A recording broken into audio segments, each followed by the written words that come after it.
Hello everyone, I'm Melanie with Painting Crafty, and tonight I'm going to be showing you how to draw and then do the watercolor steps of this pretty little Lily of the Valley bundle of flowers. It happens to be the May birthday flower, which I've been doing a series, so you can find the rest of the birthday flowers for the other months on my YouTube page.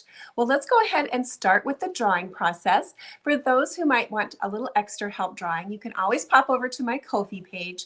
That's like a Patreon page. That's where you're going to find a subscription there to have access to all the tracers of the drawings that I do on my YouTube page. It's very reasonably priced. Plus, you can go over there and support my page if you would like to. You can buy me a cup of coffee, as they like to say over there.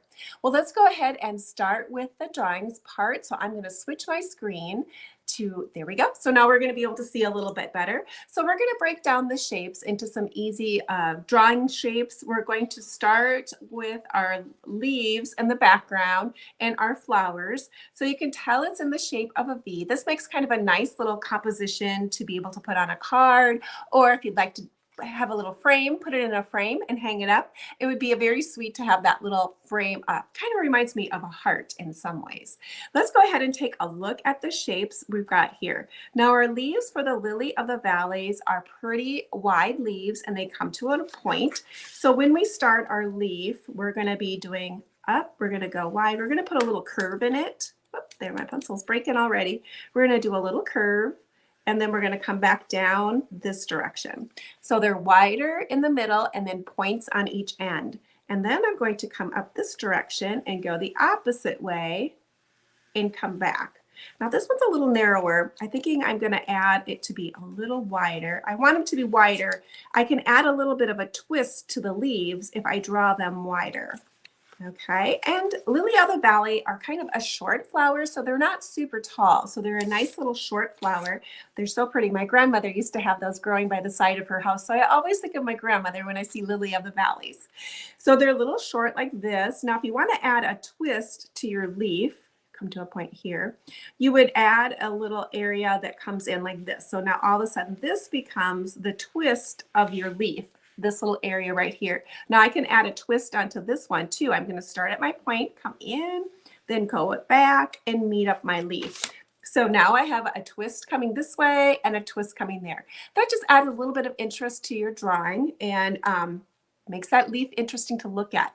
Now let's go ahead and take a look at the shape of the little actual flowers.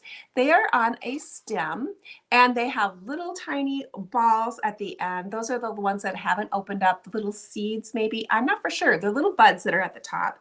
And then the shape of my flower is a bell, and normally they have a little ruffly bit at the bottom.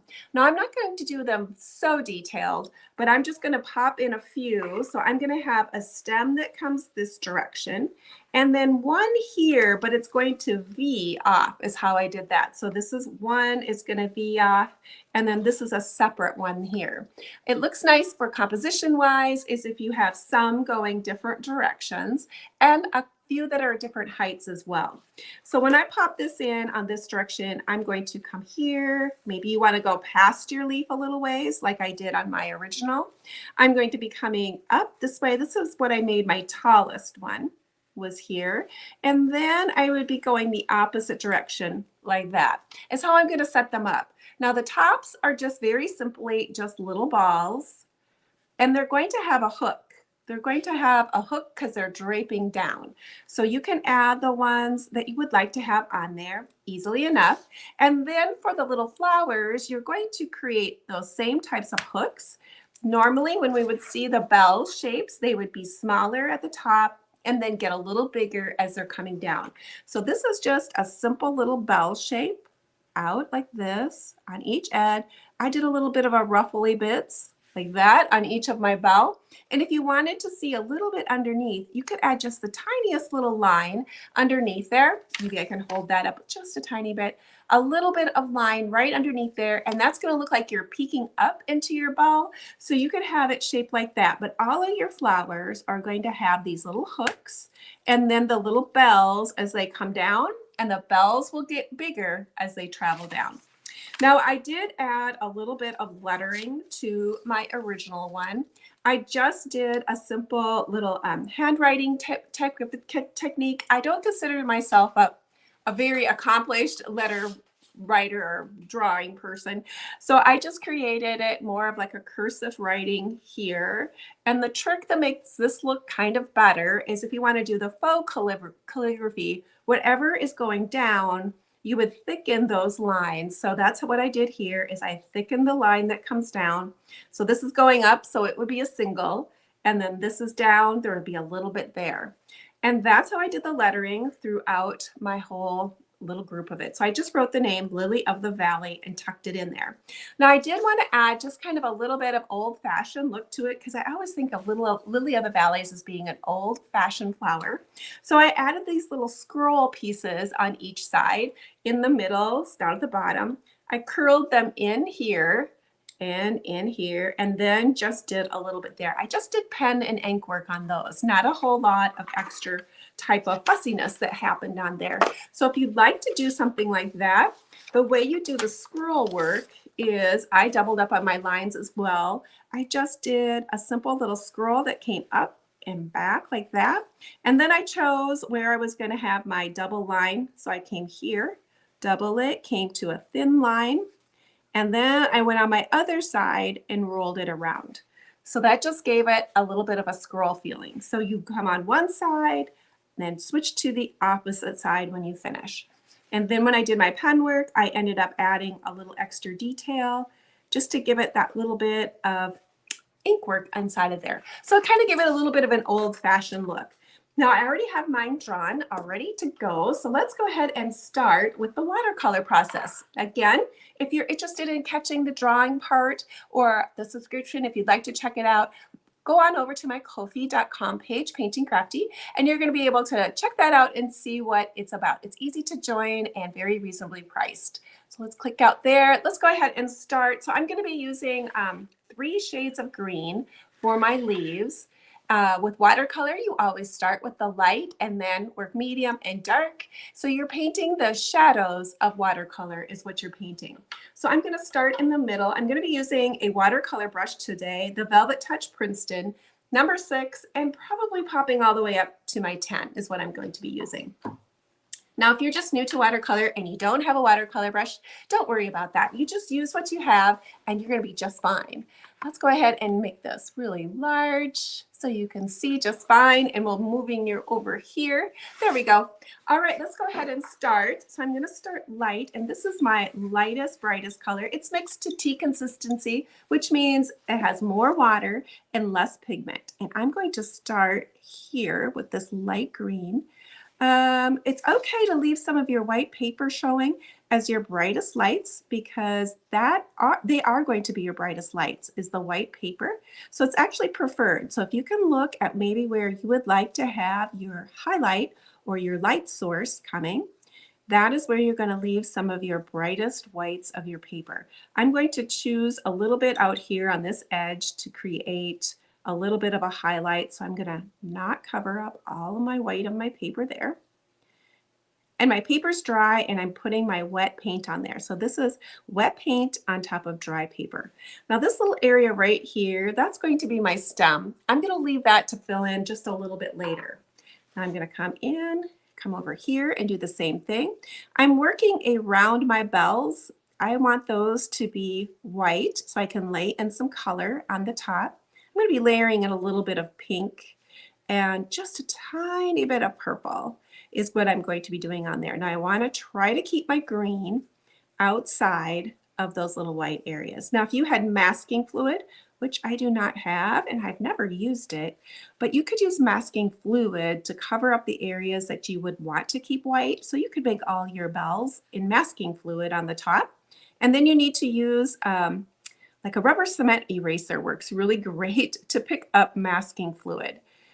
It dries. You want to use a brush that is kind of a junky brush that you're not too concerned about because it is a liquid glue that you're not going to get out of your brush after you use it that way. So you just use kind of a brush that you don't mind, that you get stuff in. You apply it, let it dry, and then that will act as a masking fluid and keep those areas white.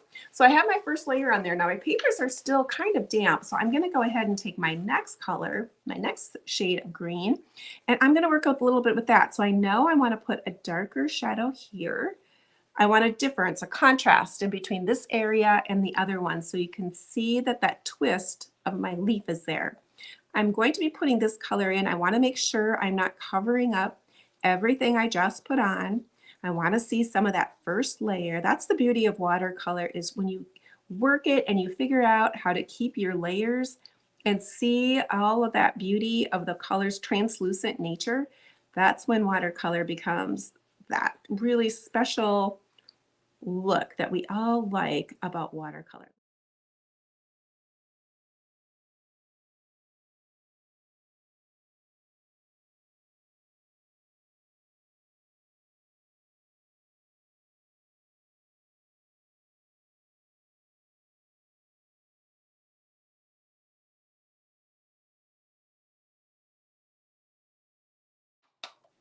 I'm going to go ahead and take a few colors from this set as well. The other one I was using was the Reuben set, but this has a few little bright pinks I love in this set. So I'm going to switch out my sets and use those colors to be able to create some of the pinks and the peaches. So I like this pink and I like this peach to be able to create a real soft pattern inside of my flowers.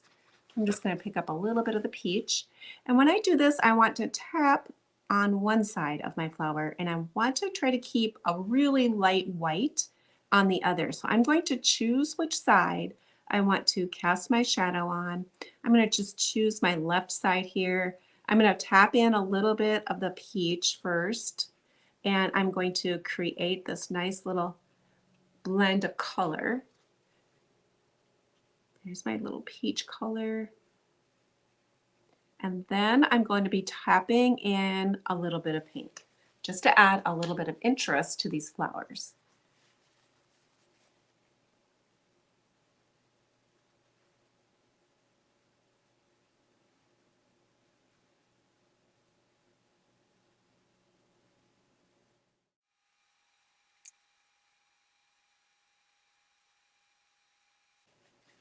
I'm going to take a little bit of this purple and I'm going to really water it down, even lighter than tea consistency. The more water you have, the lighter your colors are going to be. So I'm just going to really water this down, give this a tap, and I'm going to use this as the shadow color of inside of some of these little bells.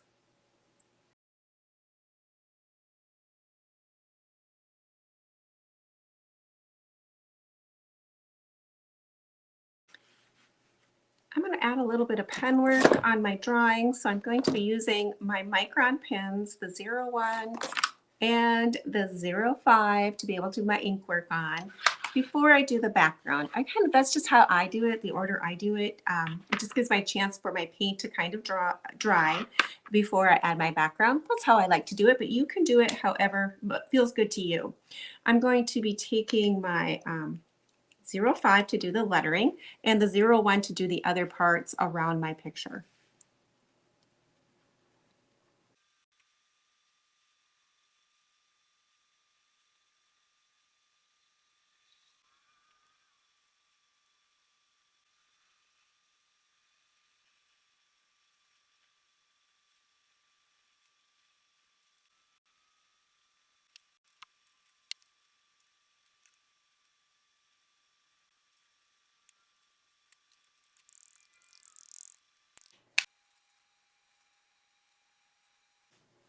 I'm going to add a little bit of line work to my painting here at the end with some continuous line work where you put your pen down and you just draw lines. You don't even have to necessarily follow where you originally painted. You could go past, do a little bit of scribbly bits. This is the style I like to do. I like to create these real loose feeling to my drawings, and I just accomplish that in my paintings with by adding a little bit of the scribbly bits. Now you don't even have to do this part if you have worked yours and you like yours without adding all of this little extra detail line work. That is fine, and you can continue on and have a beautiful painting by just using watercolor. This is just what I like to do.